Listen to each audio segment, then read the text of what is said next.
He's got it over a very deep mid-on, and I think he might have got it over the rope. Pakistan की test team में 2 से ज़ायद test cricketers अपनी जगह बनाने में कामयाब रहे और मुल्क की नुमाइंदगी की। ताहम उनमें से चंद एक ऐसे भी थे जिन्होंने अपनी शमूलियत के साथ इंसाफ किया और अपने हुनर के ऐसे जलवे बखेरे कि आज भी शायकीन क्रिकेट उन्हें याद रखते हैं। बहुत सारे टेस्ट क्रिकेटर्स आए और माजी का हिस्सा हो गए, मगर उनमें से एक क्रिकेटर ऐसे भी हैं जो भले ही माजी बन चुके हों, मगर आज भी जब बेहतरीन बल्लेबाजी और शानदार तकनीक का जिक्र हो तो उनका नाम जरूर आता है। अपने डेब्यू में 99 रन्स स्कोर करने वाले पहले पाकिस्तानी बल्लेबाज आसिम कमाल आजकल कहां और कैसे जिंदगी गुजार रहे हैं, ये जानिए आज की इस वीडियो में।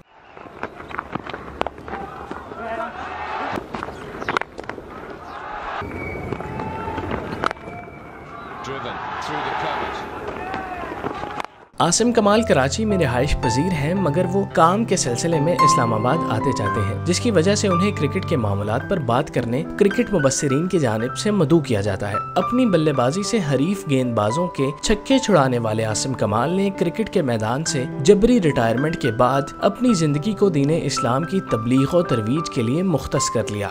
उन्होंने चेहरे पर दाढ़ी मुबारक सजा ली और मकामी मस्जिद में इस्लाम का पैगाम आम करने लगे। आसिम कमाल बेहद मिलनसार और आजिजाना तबीयत के मालिक हैं और देखने में निहायत सादा दिखाई देते हैं। वो सुन्नत नबवी की पैरवी करते हुए हमेशा अपने चेहरे पर मुस्कुराहट रखते हैं और हर किसी से गर्म जोशी से मिलते हैं। आसिम कमाल की सादगी देखकर इस बात का यकीन हो जाता है कि वो इस सादगी की बिना पर ज्यादा देर तक क्रिकेट न खेल सके और उनका शानदार करियर सियासत और साजिशों की भेंट चढ़ गया, जिसके बायस पाकिस्तान बेहतरीन बल्लेबाज से महरूम हो गया।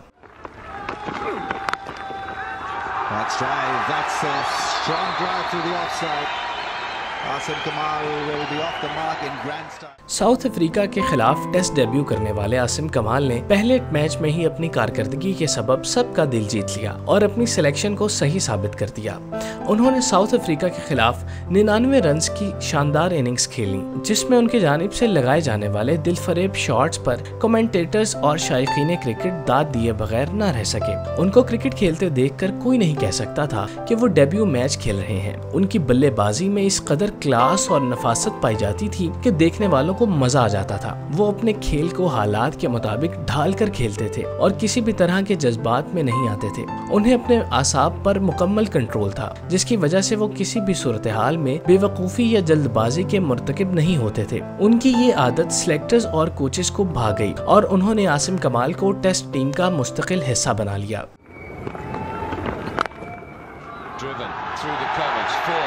Good start for Pakistan.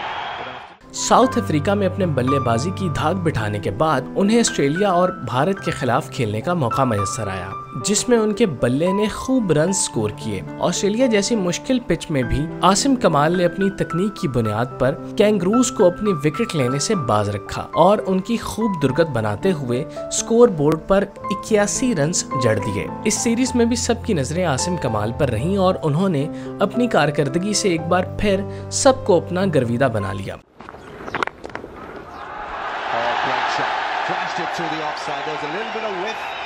Asim Kamal has played a glorious cover. Bharat और पाकिस्तान के माबैन हमेशा आसाब शिकन सीरीज होती रही हैं, जिसमें दोनों फरीकैन सर धड़ की बाजी लगाने को तैयार रहते हैं। पाकिस्तान और भारत जब टेस्ट सीरीज खेलने के लिए आमने सामने हुए तो स्टेडियम का माहौल गर्मा गया। सख्त गर्मियों में भी शायकीन क्रिकेट का ठाठे मारता समंदर स्टेडियम में मौजूद था और अपनी टीमों का मोराल बुलंद कर रहा था। इस मुश्किल सूरत हाल में सीनियर खिलाड़ी तक बौखला जाते हैं, जिसकी वजह से वो बेहतर तरीके से बॉलिंग और बैटिंग भी नहीं कर पाते। मगर इस मामले में आसिम कमाल का कोई सानी नहीं था। वो इस दौरे में जाने वाले दीगर खिलाड़ियों की निस्बत सबसे जूनियर थे, मगर उनका एतमाद और बॉडी लैंग्वेज सीनियर्स वाला था। पिच पर जब आसिम कमाल आए तो भारतीय बल्लेबाजों को ये लगा कि ये पहली बार हमारा सामना कर रहा है, तो उसे आउट करना बाएं हाथ का खेल होगा। लेकिन जब आसिम कमाल के बल्ले ने हवा में घूमना शुरू किया तो गेंद चारों तरफ बाउंड्री लाइन के पार जाने लगी, जिससे मुखालिफ टीम की सफों में सन्नाटा छा गया।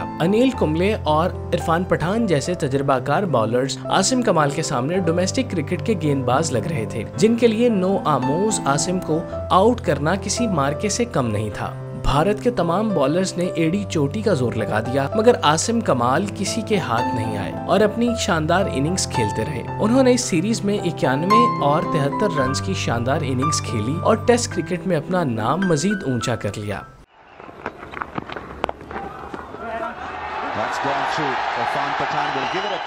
जिस वक्त आसिम कमाल टीम का हिस्सा बने उस वक्त इंजमामुल हक कप्तान थे, जबकि यूनुस खान और मोहम्मद यूसुफ टीम की रीढ़ की हड्डी का किरदार अदा कर रहे थे। आसिम कमाल की शानदार कारकर्दगी से जहां उनकी टीम में जगह पुख्ता हुई, वहीं कई खिलाड़ियों को उनकी वजह से अपना मुस्तकबिल खतरे में पड़ता नजर आया, जिस पर वो खासे परेशान थे। चुनाचे स्टोले ने अपनी कारकर्दगी बेहतर बनाने की बजाय आसिम कमाल के गिर्द साजिशों का घेरा तंग कर दिया। इंजमामुल हक के बारे में ये कहा जाए कि वो कानों के कच्चे कप्तान थे तो बेजाना होगा। उन्हें किसी ने ये खबर दी कि आसिम कमाल के मीडिया वालों के साथ करीबी ताल्लुकात हैं, जिसकी वजह से वो ड्रेसिंग रूम की खुफिया बातें लीक करता है, चुनाचे उसे ऐसा करने से रोका जाए। इंजमामुल हक ने जब ये सुना तो उन्हें गुस्सा आ गया, जिस पर उन्होंने आसिम कमाल के खिलाफ एक्शन लेने का फैसला किया। आसिम अपनी शानदार कारकर्दगी की वजह से मुल्की क्रिकेट में नुमाया नाम बना चुके थे, जिसकी वजह से मीडिया का हर नुमाइंदा उनके करीब रहकर उनके मुतालिक ज्यादा से ज्यादा मालूमात जमा करने की कोशिश करता। एक दिन इंजमामुल हक ने आसिम को मीडिया वालों के साथ देख लिया, मगर उन्हें इस बात की तस्दीक नहीं हुई कि आसिम खबरें लीक करता है, मगर उन्होंने इस ख्याल को नजरअंदाज कर दिया और आसिम को सजा के तौर पर मिडिल ऑर्डर पर भेजने की बजाय ओपनर्स में भेज दिया, जिसकी वजह से उनसे रन्स न बन सके। लिहाजा इस बुनियाद पर उन्हें ड्रॉप कर दिया गया और वो दोबारा टीम का हिस्सा न बन सके और इस तरह एक बार फिर टैलेंट हार गया और बेईमानी जीत गई।